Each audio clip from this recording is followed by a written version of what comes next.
తెలంగాణ దినపత్రికపై సర్కార్ కేసు. తెలంగాణ ప్రజల కష్టాలను ఎప్పటికప్పుడు తెలంగాణ ప్రజల కష్టాలను ఎప్పటికప్పుడు పాలకుల దృష్టికి తీసుకెళ్తూ వాస్తవాలు వివరిస్తూ ముందుకు వెళ్తున్న తెలంగాణ దినపత్రికపై సర్కారుకు కన్ను కుట్టింది. వాస్తవాలు ప్రజల ముందు ఉంచడం నచ్చని సర్కార్ తెలంగాణ దినపత్రికపై కక్షపూరితంగా కేసు పెట్టించింది. రేవంత్ రెడ్డి ఫ్యామిలీ ప్యాక్ పేరిట ఈ నెల 14న తెలంగాణ దినపత్రికలో కథనం ప్రచురితమైంది.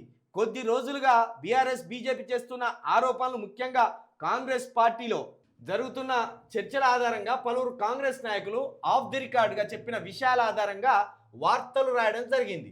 అయితే ఈ వార్త రాష్ట్రంలో శాంతి భద్రతలకు విఘాతం కలిగిస్తుందని, రాష్ట్రాలకు కలిగిస్తుందని, అల్లర్లకు కారణమవుతుందంటూ కొందరు వ్యక్తులు హైదరాబాద్లోని సిసిఎస్ పోలీస్ స్టేషన్లో ఫిర్యాదు చేశారు. దీంతో పోలీసులు తెలంగాణ దినపత్రికపై కేసు నమోదు చేశారు. ఒకవైపు పత్రిక స్వేచ్ఛ వర్ధిల్లాలంటూ ప్రభుత్వంలోని మంత్రులు సోషల్ మీడియాలో పోస్టులు పెడుతూ, మరొక వైపు వాస్తవాలు ప్రజలకు చెప్తున్న తెలంగాణ దినపత్రికపై అక్రమంగా కేసు పెట్టారు. దీన్ని చట్టపరంగా ఎదుర్కొంటాం.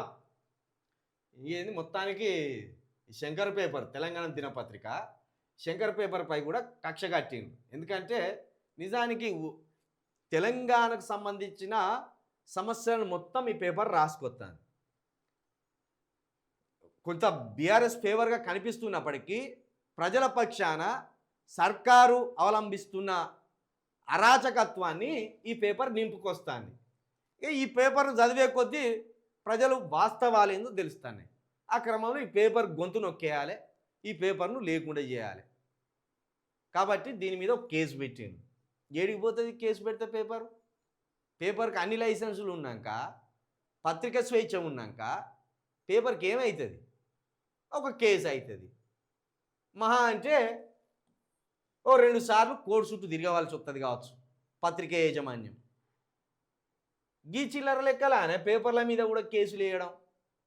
ఆంధ్రజ్యోతి పేపర్ మీద కేసు వేయరు, వెలుగు పేపర్ మీద కేసు వేయరు, ఈనాడు పేపర్ మీద కేసు వేయరు. తెలంగాణ ప్రజల పక్షాన నిలబడి ఇలాంటి పత్రికల మీద కేసులు పెడతారు.